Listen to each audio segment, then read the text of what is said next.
जय शिव शंभु समस्त को प्रणाम। जागर को बा शिवरात्रि केमिति पालिबा बा कौन करिबा बा सेही शिवरात्रि दिन कौन कले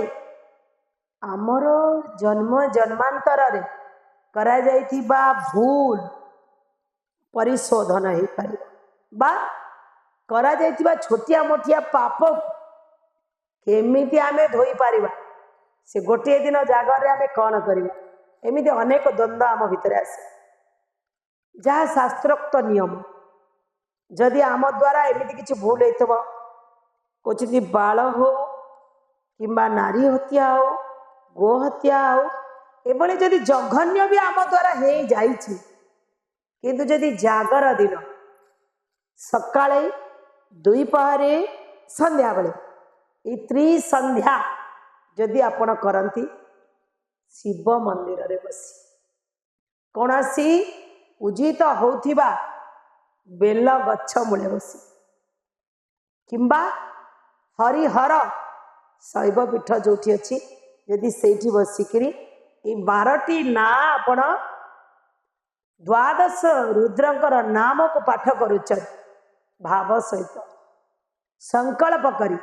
ताहले आपणकर करा जाइथिया भूल मध्य क्षमा हो जाए। कौन से कथा बा कौन से नाम यही तो चिंतन। ओं प्रथमंच महादेव द्वितीयंच महेश्वर तृतीय शंकर नाम चतुर्थं वृषभध्वज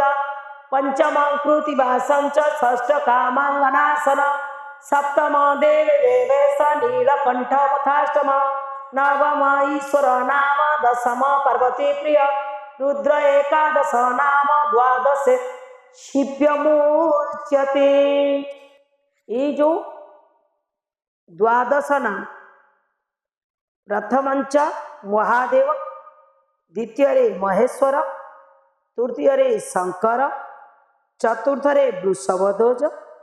पंचम रे कृतिवासंच षष्ठ रे कामांगनासन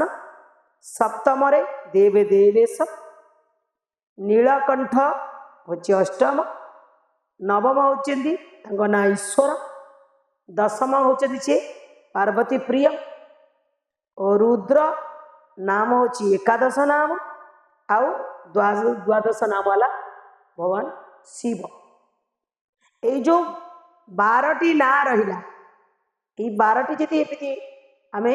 सुंदर भाव रे श्लोक रे गाईदवा प्रथमंच महादेव द्वितीयंच महेश्वर तृतीय शंकर नाम चतुर्थ वृषभध्वज पंचम कृतिवास षष्ठ कामांगनासन सप्तम देवदेव नीलकंठ तथाष्टम नवम ईश्वर नाम दशम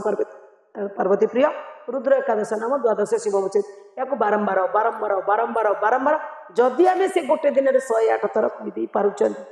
निश्चित रूपे भगवान कृपा आशीर्वाद मिल जाए। द्वादश ज्योतिर्लिंग दर्शन कले जी पुण्य हुए जदि शिवरात्रि दिन व जागर दिन व शिव चतुर्दशी उपवास दिन त्रिसंध्या जड़े शैव भक्त जदि 108 थर द्वादश शिवंकर नाम सी पठन करुच्ची ताले त्रिसंध्या करने द्वारा तार समस्त प्रकार पापताप धोई ये अति सुंदर चमत्कार कथा। तेणु निश्चित रूपे आमे यही द्वादश नाम को जप करुथिबा जदि एतिकी भी जानीपर ना ओं नमः शिवाय पंचाक्षर रे जप करिपारिबा नचेत जो क्षीर डालुं तत्पुरुषाय विद्महे महादेवाय धीमहि तन्नो रुद्र प्रचोदयात् ए मंत्र रे मध्य आमे क्षीर लागी बा जल लागी करिपारिबा जदि आमे जल लागी करूचंदी ओं पंचवक्राय विद्महे महादेवाय धीमहि तन्नो रुद्र प्रचोदयात् ए ना रे मध्य आमे जल लागी करिपारिबा नले आमे दुग्ध स्नान मध्य आमे करिपारिबा। सबुठ बड़ कथा है जदि आमे मृत्यु को जी जय कर महामृत्युंजय से मृत्युंजय जदि ओं त्र्यंबकं यजामहे सुगंधिं पुष्टिवर्धनम् उर्वारुकमिव बन्धनान् मृत्युर्मुक्षीय मामृता सी मृत्यु को जय कर मृत्युंजय नाम ए मंत्र नहीं किसी ना जदि आम टोटाल कौन सी मंत्र आम पार्टी पशि पार ना ओं नमः शिवाय ओं नमः शिवाय ओं नमः शिवाय पंचाक्षर आराम से जप कर विशाखा बेलपत्र प्रभु चढ़ेवा गईछ फूल दुदुरा फूल आउ आमे अरख फुल पाइले तांको नेकी चढ़ई पारिबा ता सहित आमे भगवान को जल लगी कर गोटे कथा मु कहवा टिके भूली जाइतिली जेतेबेले आमे दीप जलाउछन मन रखिए सब बेले शिव माँकर शिव जोटी अच्छा निश्चित माँ भी अच्छा ना उभय अच्छा जोटी चौतराटा गोलई होकर करा यही जो जागर समय केबे भी तारी ऊपर नहीं दीप जालिबे ना सेटा जम्मा भल शुभ लक्षण नुह से दीप जालिबानी आम दीप बाहर जालिबा से दिन घर भितर दीप जालिबा आ बाहर जालिले आमे दीप तले टिके अरा चाउल बा अक्षत देकर दीप लगेबा कहा दीपर दीप नबानी स्वतंत्र आम दियासी लगे भगवान को स्मरण कर दीप आज एतिक रोची नमस्कार जय भोला महेश्वर शिव शंकर।